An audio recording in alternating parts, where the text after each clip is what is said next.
ndabaramukije mwe mwese mukomeje gukurikira ijwi ry'icyizere.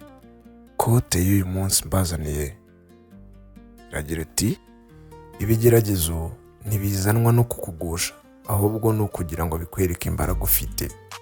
Ntugatinye ibigeragezo uhura nabyo, akenshi nibyo bikwigisha amasomo akomeye kandi bikakubaka. Ibibazo si iherezo ry'urugendo rwawe, ahubwo ni amahirwe yo kugaragaza imbaraga ufite. Iyo duhuye n'ibibazo, akenshi twumva tudafite ubushobozi bwo kubitsinda, ariko ibihe bikomeye nibyo bidufasha kuvumbura imbaraga, ubwenge n'ubutwari bitari bizwi muri twe.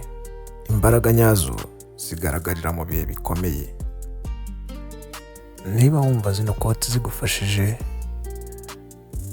kanda like, share ndetse na comment, umbwire ku byo ushaka ko nzakoraho muri kote zindi zizakurikira. Ndabashimiye.